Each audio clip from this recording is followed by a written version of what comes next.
Hello friends, I hope you guys have seen my earlier video based on basics of research where I have explained you in a simple way how can you select a topic and what are the components of research. In continuation to that, let me take you a step further today to understand more in detail what do you mean by review of literature and how can we make this step as a simpler one with the help of a software, that is Mendeley. So let me first begin to explain you what is review of literature. Literature is nothing but a published articles of different authors, and we are the reviewer who are going to view their article to find out the research gap in it. Now what is this research gap? The work which has been done by others, the knowledge which has been given by others um, in their study, how that is going to differ from my study, my thought is what I am going to try to analyze with review of literature, and this thing is known as research gap. Let me quote an example over here. For an example, if I want to study about the behavior of an investors, that what motivates them to invest in any of the assets. Maybe one of the factor could be the risk, if it is more riskier one, depending upon the age also. If I am at a higher age level, I would find out those investments where it would be less riskier one. So I have analyzed in my study that there is a relationship between age and investment factor, that is one of the factor which I have taken as risk. Probability, there could be another author who may vary and say risk is not only the factor but return also plays an important role to it. He may have given in his study that what is the return, higher the return, higher is the risk, and it all depends upon the age also. So the person might have taken age, risk and return, and the theory which would have been used is risk return analysis. Maybe I am reviewing those literature to find out where is the gap, what more could I add on to this subject of the knowledge or subject of the knowledge for the same topic.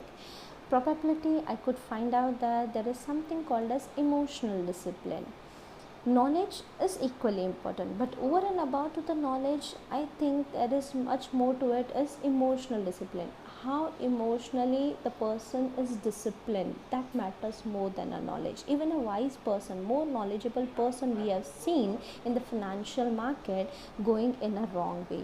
That is because the person is not in a position to control his or her emotions. So for me, I think maybe emotional discipline factor need to look into, or it is much more important factor to consider when a person is going for the investment.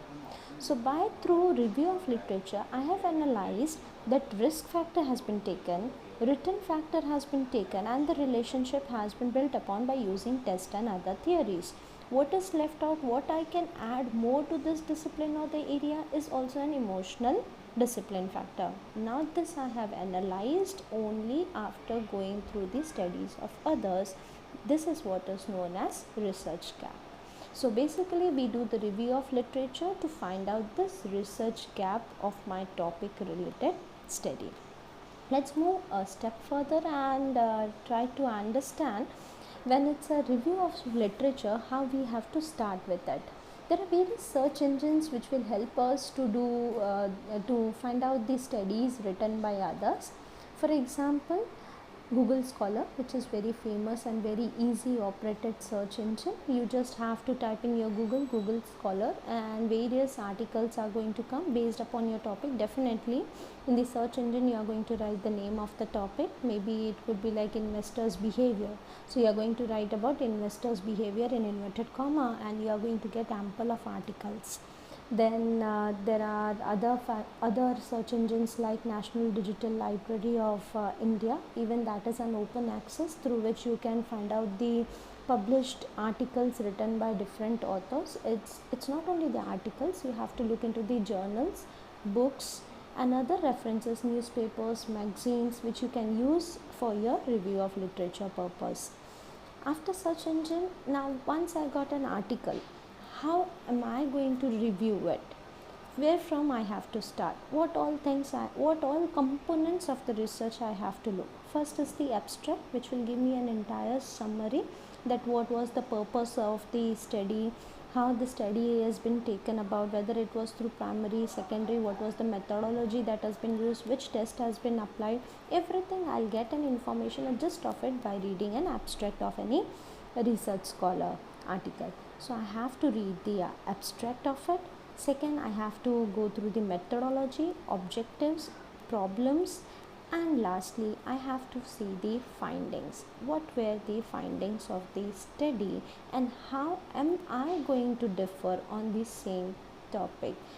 It could be possible that I may apply the same test, but my problem should be different from the problems which has been defined by the earlier articles. My hypothesis should be a different for the same topic, and that would be my research gap for the study.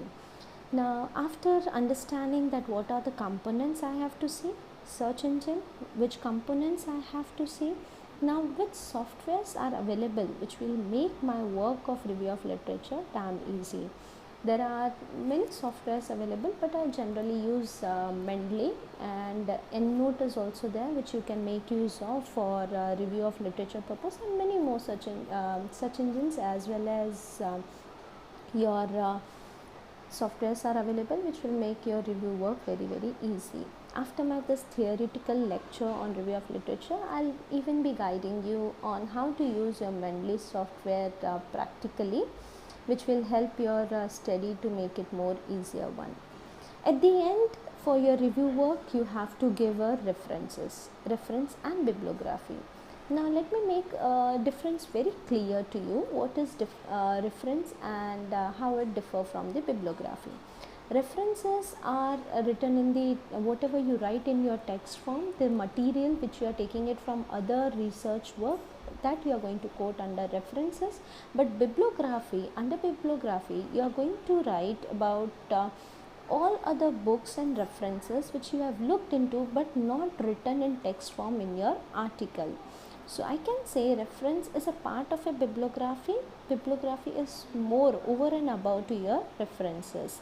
It also covers those books, articles, journals, magazines, newspaper which you have looked into or you have read for the purpose of reference, but you have not quoted that in the text form in your article. So those things you are going to cover under your bibliography.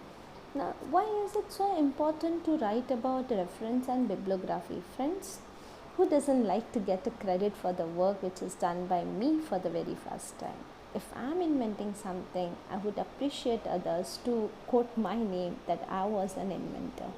In the similar fashion, we should always give a credit to the person who has acknowledged the work first.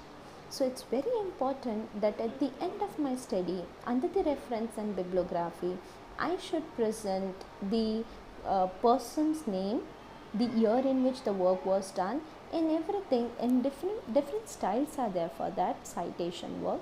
APA style is there, MLA style is there, Chicago style is there, Harvard style is there. So mostly the style which we follow for citation is APA style, American Psychological Association style. You will get it that citations easily done. There are again various citation related websites available which will make my work really very easy for citation. That again I'll help you out with my practical lecture. I'll guide you about the search engine, how to use the software Mendeley for your review of literature, and thirdly I'll explain you how to make your citation work easy in my practical lecture further. So let me take back to the same point. Why reference and bibliography is very important. First, to avoid plagiarism. Plagiarism nowadays it's very important that the work which is done by others we should give a credit. So to avoid plagiarism, it's very important. Second, it would act as a support to my work which I am doing it. Obviously I have to give a support, like decision theory. Who was the author who has given a decision theory? It has already been there. I need to give the name of that person who has invented a decision theory, self-determination theory or goal setting theory. So that will act as a support to my work. The work which I am doing, it has already been done, but I am taking that as a help and I am trying to find out the relationship with the other variables in it. So I need to support my work with the help of a review of literature. So I have to quote at the end the reference. So first one is for the purpose of plagiarism, to avoid plagiarism. Second would be to support my work, and third and very foremost important for which I give a reference is so for others. When others want to do a study on the same topic, they are going to go through my literature, they are going to go through my article, my work for the purpose of their review. So they should understand which all books, magazines, newspapers, books, reports, journals I have referred, and probably it could help them out to find out something new which I have overlooked into. So for that purpose again I have to give a reference. So I hope I'm clearing your concepts related to review of literature. How is it important and why it's very important that before we select any topic and start with my work, I have to check in what all works have already been done on the topic which I have selected. Okay, so here I'll end my session for today, and practical session would be coming very soon in front of you. Thank you. Thanks for watching.